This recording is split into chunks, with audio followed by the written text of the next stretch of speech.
કે મારા મિત્ર હતા અને છેલ્લી ઘડીમાં સૂતા હતા તો જરાક હસ્યા તો એને તો એ વાત કરતા કે છેલ્લી ઘડીમાં હસ્યા.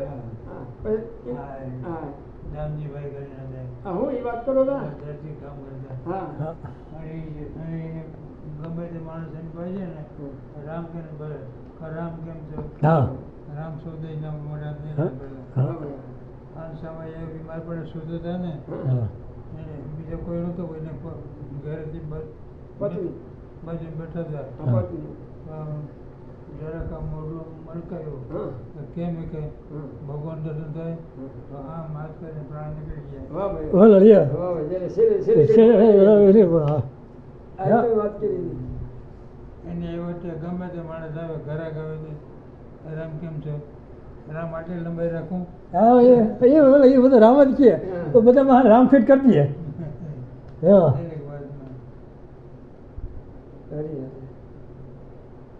એના છોકરાને એવી ટેવ પડી દીધી હા હા એટલે રામ કેમ બોલાવે. છોકરા બધા એટલો બધો અભ્યાસ થવા આણીએ એટલો બધાને અભ્યાસ કરાવી દીધો હા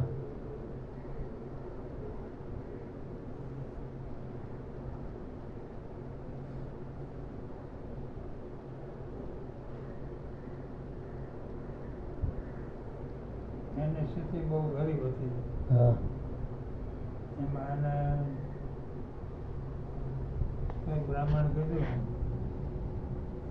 કે તમે અગર જ્ઞાન બધું સ્ટાર્ટ કર્યો કે તમારા જે ભાઈ છે ને એને શાંતિ મળે હા કે મારી પાસે પૈસા જ ક્યાં છે તો જ્ઞાન બધું સ્ટાર્ટ હા કેમ હા, કરવાનું લગ્ન હા પછી બીજા કોઈ કીધું કે કંઈ કાંઈ કરવાની જરૂર નથી તમે કાંઈ માટે ભગવાન નામનો જપ કરો હા હા અને જેટલી ઘડી લેવાય એટલી ઘડી પછી શરબરોનું જે કંઈ સત્વ કંઈક જપ ગંજો કરે છે મારા ભાઈના આત્માને અર્પણ. શાંતિ હશે અર્પણ. કૃષ્ણ અર્પણ એમ બોલવાનું હા અમુક એના જાપ ચાલુ રાખ્યા ભગવાનના રાજાના ભાઈના સપનામાં આવ્યો હા. બોલો ભાઈ હવે મને શાંતિ છે વાહ વાહ, ભાઈ લ્યો. આ ભગવાન નામનો પ્રકાર સમજવાય વાહ કે ભાઈ હવે તારે જપ કરવાની જરૂર હા નથી મારે માટે તો આ ભગવાન નામનો પ્રકાર એ છે. Yeah.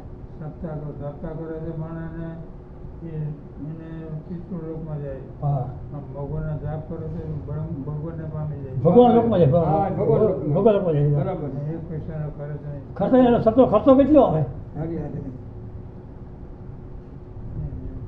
આ ભગવાન નામનો પ્રકાર નામ તો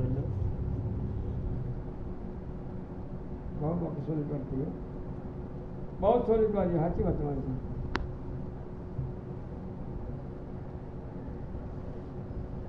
અમારે ત્યાં હવન હતો હવન બ્રાહ્મણ પહેલા